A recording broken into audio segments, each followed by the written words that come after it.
est installé. Serge, bonjour. Bonjour et bonne fête. Merci. On va avoir une pensée également pour votre maman. Ouais, merci. Et on lui souhaiter une très bonne fête. Merci de souhaiter une bonne fête à C'était ma bien avec mère. elle hier? Oui, c'était Lui a pas fait mal. un beau cadeau. Ben, nous avons essayé, en tout cas, d'être à la hauteur avec un magnifique cadeau. Vous savez qu'elles aiment les pagnes, les dames. Exactement. Je suis sûre qu'elle était heureuse. Nous, on va parler de francophonie pour commencer. Oui, on va débarrer par la francophonie et ensuite par le rugby.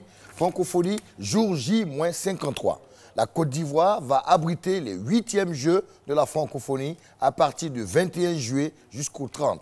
9 jours, Abidjan sera la capitale mondiale de la francophonie. Et pour cela, le ministre en charge de la francophonie, M. Begré Mambé, a remis 23 véhicules au Comité national des Jeux de la francophonie. C'était mercredi 23 mai dernier, du côté du comité siège, c'était à Treichville. En tout cas, la Côte d'Ivoire s'apprête à fêter cet événement où 4000 visiteurs vont venir compétir dans 10 disciplines et de la culture.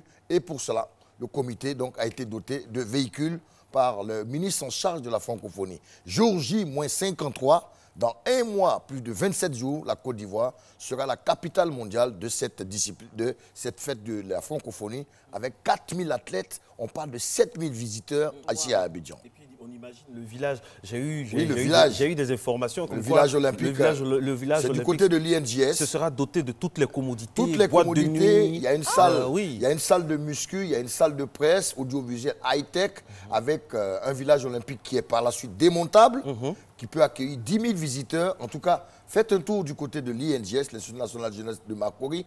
Les choses vont bon train. Avec et une boîte de nuit, avec un son magnifique. En tout on cas, a eu à voir donc quelques prémices. Eva et moi, alors, on va les tester ça pour vous dire si c'est bien. Et en plus, quand on passe sur le pont Henri Conon-Bédier, oui. sur la droite, on voit des édifices qui sont montés, pardon. Oui, effectivement. Il y a le parc à bois. Il y a le parc à bois, il y a le village olympique, et il y a les édifices pour la circonstance des Jeux. Il faut savoir qu'à ces Jeux, permettra à la Côte d'Ivoire d'avoir des infrastructures. Parce que tout a été réhabilité. Regardez que quand vous passez devant le stade de Fort-Boigny, même la nuit, vous voyez de la lumière.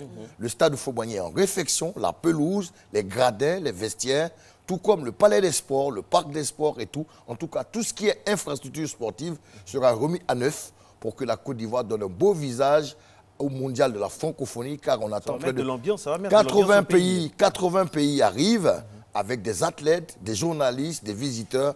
En tout cas, sur le plan touristique, c'est une belle affaire pour la Côte d'Ivoire. Et vous pensez qu'on sera prêt? L'État de Côte d'Ivoire a mis les moyens. Je pense que le gouvernement est toujours prêt quand il s'agit des événements de cette portée.